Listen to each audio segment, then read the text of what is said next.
Our next speaker is Mr. Rivin Rajan, Group CEO for Human Capital Group Asia Limited. Now he's going to talk to us leadership in this time of COVID. Sir, are you ready? Yeah. Can I share my screen? Yeah, sure, sir. Okay. Yeah. Okay. You did it. Hi, sorry, guys. Okay.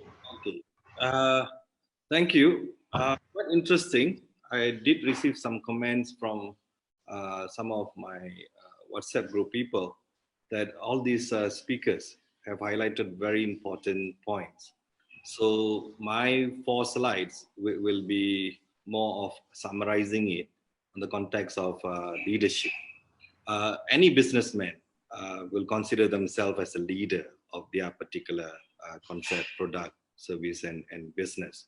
So the conflict is, do I manage or do I lead now, right? Because from my research on leadership studies, leadership and managing is 2 different things. And that's what we're going to discuss. And then you decide, in the times of COVID, times of crisis, do you lead or do you manage? So that is the short discussion that we're going to have today. Okay, let's go straight to the screen. Okay, so the leadership demand at this COVID time, I'm not sure what exactly each one of you individually need to do. It's your choice. End of the day, leadership is very much your choice. You have to decide, you have to choose. But for us to make the right choice, the right time, right moment, obviously these particular rules will help you to as a guidance. So there is a difference, as I said, between managing and leadership, right? So if you see on the left, basically, if you are just doing your job, especially employees, they don't take much of the leadership responsibility because they're just doing their responsibility, their duty is very much about themselves. Whereas leaders have a bigger responsibility, just like what Mr. Rama said just now. Everyone have to take care and pay salary if you're a businessman. So other people's family, your employees' family is your responsibility too. So you'll find the leaders have different purpose, not just a duty to themselves. Then when it comes to managing, it's very focused on current needs, immediate needs of the moment. So you saw that Afsal said very correctly. There are a lot of things that you need to manage now. There are a lot of immediate needs pressing now. So you have to manage that. Whereas leaders will be thinking about long-term implication of whatever they do now. Whereas and managing is will have objective targets and direction very short term. Whereas leadership, you have to think about next 5 years, 10 years, even 100 years.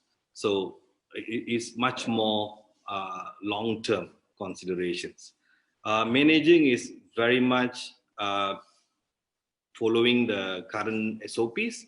And if you don't have current SOPs, you have to create SOPs and still follow the SOP, follow the rules. And if you don't follow, you will not be able to manage the whole situation. Whereas leadership, you break rules. You think out of the box. You have to innovate. You have to embrace change. So it's 2 different things. So many of you will be telling your children, as a parent, you will be telling your children, just follow the rules. Just follow the law. Are you managing? Are you leading them? So that is a big question you need to think about after our short discussion. And then when it comes to implement your strategies and your plan, you allow the current system. If you're a manager, you allow the current system to take care of the implementation. If you're a leader, you go down on the floor and take personal action.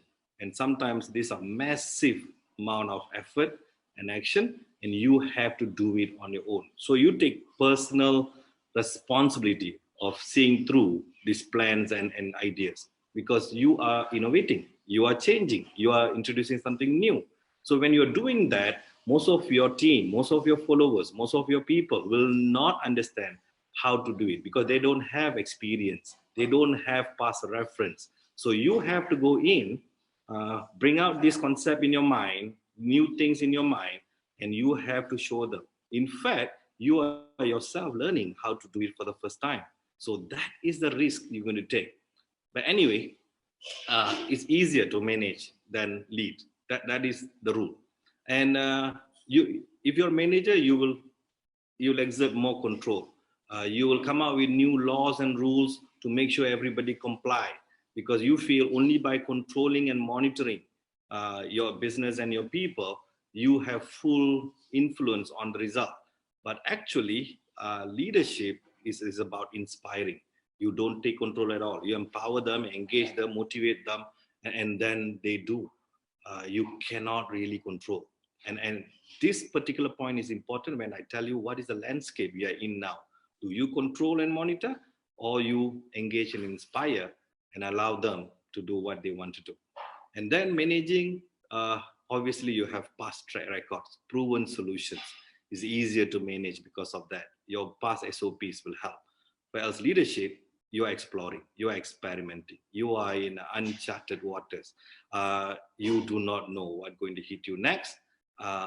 You're going to be like a firefighter in a big fire. So you do not know which thing going to explode next. But anyway, that's the fun of leadership. So it's very obvious, managing, you avoid risk, very minimal risk. You don't want to get into a risky situation, whereas leadership is all about taking risk. It's all about venturing into unknown territories. Okay, so you can see we have two different things about managing and leadership. So to summarize this particular slide, leading is for extraordinary results and is for others. Whereas managing, you follow SOPs and survive, especially for yourself survival. And leaders normally, great leaders normally emerge in a time of crisis, and they are known for their greatness because of that. So what is the environment now? I'm going to let you decide. Yeah, I'm not going to tell you. So you are very familiar. This is leadership in time of COVID-19. So is it a crisis? Let's look at it. You have heard about leading in peacetime and leading in wartime. Usually the election of any country will depend on whether the environment is peaceful, whether the environment is very competitive. So they choose the leaders who can lead in that particular context. And that basically tells us leadership emerges when there is a chaos, crisis, and an immediate need to face this situation. We call it in leadership studies as borderline cases or borderline situation, where if you look at the normal distribution on this particular graph, the extreme left and right, 10% is where the crisis and the greatness happens. And the rest of the 80% are followers. They just survive. Whereas the leaders face the crisis, they lead the people and the business to greatness, and they get extraordinary results. Extraordinary situation, extraordinary time demands for extraordinary leaders. So the current crisis that we are facing now, I've gone through, this is my fourth crisis. Economic crisis. I've gone through 3 from the day I graduated. So this is a fourth crisis, and I'm just comparing the last 3. Nothing compared to what we are facing now. I call this a perfect storm. It's a VUCA storm. And you may want to know what's VUCA. On the slide, it's called volatility, uncertainty, complexity, and ambiguity. There's a huge studies going on throughout the world last 10 years on VUCA. And what is the perfect storm consists? We are having IR 4.0, industry revolution, because of the technology that Afsal have mentioned just now. Then we are, before the COVID thing, we already have this geopolitical competition between China and America, Europe, and so on. When India was involved, military and economic geopolitical competition, which actually almost started a World War III. And then we have the global pandemic, which is huge in scale, almost like the last Spain flu pandemic. And this is causing the economic collapse because we are shutting down the whole country and whole world. So you can see three crises at the same time make it a perfect storm. So normally, how do we solve VUCA in corporate world? We do these particular solutions. If it's, the environment is volatile, leadership solution is learn how to be adaptive, very agile, very flexible, embrace change as part of business norm, and innovate and think out of box. Just like what Datuk was saying just now. Be very innovative, go for the change because it's volatile. You can't stop anything. A good example is when you are in a storm. Everything is volatile, right? You do not know what's going to hit you next. If you are in the middle of the storm, especially if it's a hurricane, there is a center portion, we call it the eye of the storm, which you can actually, what we call as be calm, relax kind of thing. But if you are in the middle of the storm, it's very difficult to be calm. Uncertainty. Usually we face with what Afzal have suggested, the technology will help because you do not know what is this. It's like blinded in a dark cave. How to overcome darkness because you do not know, you don't have any information. Big data can help, AI can help, learn quickly, learn all the time, learn in your team, empower. So you can imagine if you are a group of people stuck in the cave, totally dark, the team will really help you.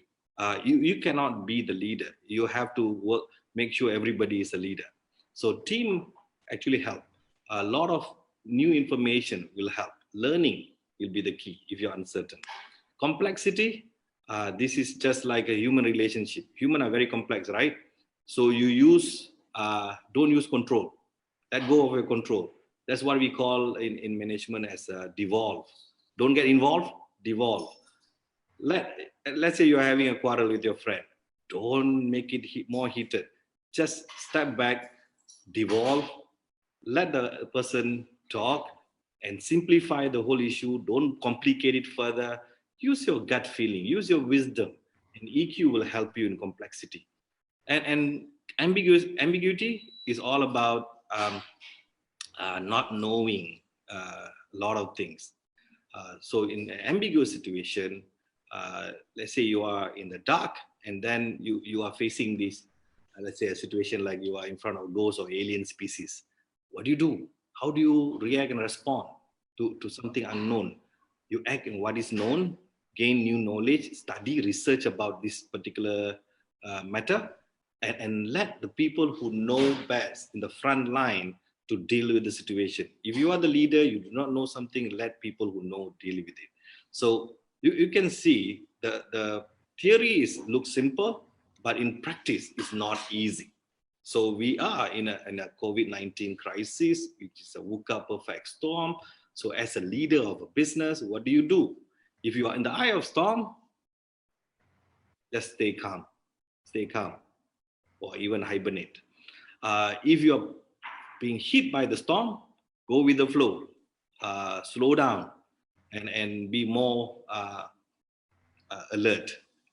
But something just will hit you. But I won't say everybody is suffering. If the 10% is hit by the crisis, there's another 10% is making a lot of money in this crisis. So I have nothing to tell about those who are really making money out of this crisis. Okay, so the other thing, if you want to manage for survival, is cut costs. Minimalistic approach will help you reduce your workforce. You have to be very lean and mean now, and sometimes it's very sad when we lay off people, but we have no choice. Yeah, otherwise your business will not survive. Come together as a team. Get all the people in the industry suffering the same fate. Come together and support each other. Just like this one mind, we need to make everybody come together and discuss how everybody can support. The finance, for example, get everything from the government if they can. Yeah, and get the finance, and I think people need to help people now, and that is part of leadership too. It's about others, but you can manage yourself by pulling your resources, even in your hometown, in your association, in your village. Pull the resources. Usually, when we are in a war time or in a crisis time, the village comes close together. So that's what I mean. And then try to increase your efficiency, to increase your margin, and obviously, just like Rama and Afsal said, go online, expand your reach, go global. And then when you decide to lead, let's say you want to go on the offensive, so you're ready to attack. Embrace all possibilities by understanding the whole future. For example, read the book Platform Revolution. Every business going to be on a platform from now onwards, just like what we are doing now. We are on a Zoom platform, we are on a Facebook platform. So the business is done on a platform. So future business people must come out of this crisis with new way of doing things, learn the future, and embrace new technologies like AI, big data, IoT, blockchain, machine learning, automation, everything, all these AR, VR, MX, everything. Learn anything got to do with your business, and embrace the new technology. Embrace future, embrace new technology, and go global, expand your market. I have many business clients who are stuck in their past. Their past was so good, so great, that they cannot see how they can transform into the future, which is very scary for them. So they're stuck in the past results, and they don't want to let go. So reinvent your business in this opportunity. This is a time you can look out from your glass windows. And then finally, create your own rules. Don't play by the rules. If you're a leader, don't follow rules. If you're a manager, please follow the SOPs. But if you're going to lead, you're going to be on the offensive. You want to win this war, not just manage this battle. So you need to create your own rules, create your own world, create your own business, create your own market. And that is not easy. It's going to be very risky, but that's what leadership is all about.